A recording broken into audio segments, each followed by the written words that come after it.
Si hablamos de crisis climática, uno de los puntos clave a debatir es el presente y el futuro del agua. Los habitantes de América Latina y el Caribe, por ejemplo, poseen en promedio una cantidad 4 veces mayor que la dotación media mundial.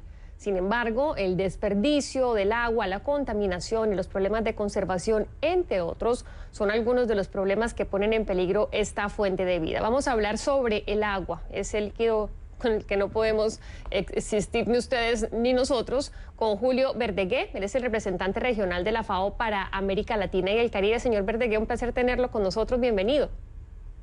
Muchísimas gracias, Jennifer, por la invitación. Encantado de estar en tu programa. Y miren, en el equipo editorial empezamos a hablar sobre este tema y por eso lo estamos invitando a partir de una noticia que se dio en California, y nos contaban que se estaban robando el agua frente a la escasez del líquido, y decía que se estimaba que se había robado más de 45.000 millones de litros de agua en todo el estado desde 2003, y nos preguntamos, y usted seguramente no lo va a contestar, ¿qué tan usual es este tipo de situaciones en nuestra región? Mire, en la medida en que el agua es cada vez más escasa, este tipo de conflictos, de disputas por el agua, a veces legales, muchas veces ilegales, va a ser cada día más frecuente si no nos preparamos para gobernar un recurso sin el cual no podemos vivir, que ya es escaso y que se va a hacer mucho más escaso día con día, por el cambio climático, pero también por nuestras malas prácticas. No todo es culpa del cambio climático, aunque por supuesto el cambio climático agrava mucho la situación. Es curioso, señor Verdegué, porque a uno hace 10 años le decían es que en el futuro las guerras van a ser por el agua y efectivamente pues hoy ya se están dando estos conflictos. Hay una competencia por el agua entre sectores. ¿Cuáles son esos que son más recurrentes aquí en América Latina y en Estados Unidos? Bueno, tenemos fuertes conflictos con todos los sectores, básicamente, dependiendo de los países. La minería es un gran usuario del agua y es muy importante en la economía de muchos países latinoamericanos. Por supuesto, las grandes ciudades.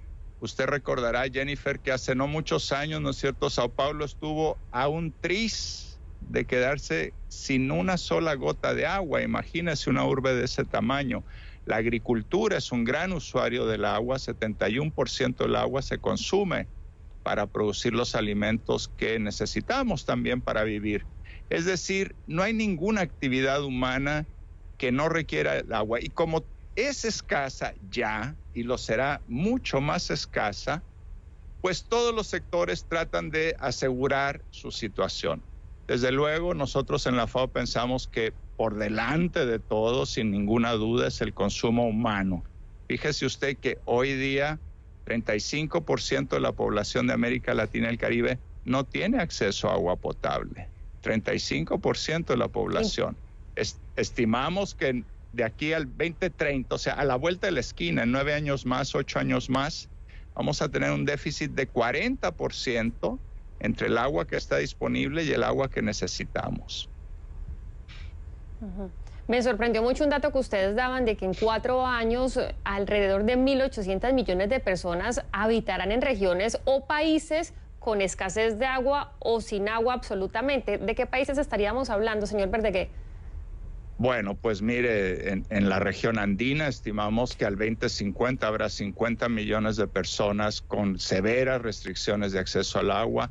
Hoy día ya en una zona que se llama el Corredor Seco, en Centroamérica, Guatemala, Honduras, El Salvador, parte de Nicaragua, parte de Costa Rica, 10 millones de personas viven en zonas consideradas como zonas de gran sequía. Mucha de la migración hacia Estados Unidos tiene que ver con que no llueve o llueve de más, ¿no es cierto? Se destruyen todas las economías y estas personas se tienen que ir. Es otra muestra de los conflictos sociales agravados por esta disrupción de los ciclos del agua causada por el cambio climático. Lo que era normal en la época de nuestras mamás, ya no lo es.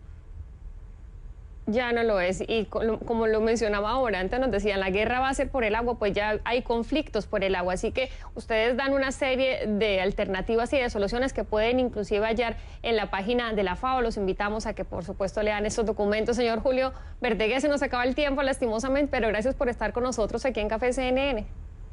Jennifer, a la orden, cuando quiera. Muchas gracias por la invitación.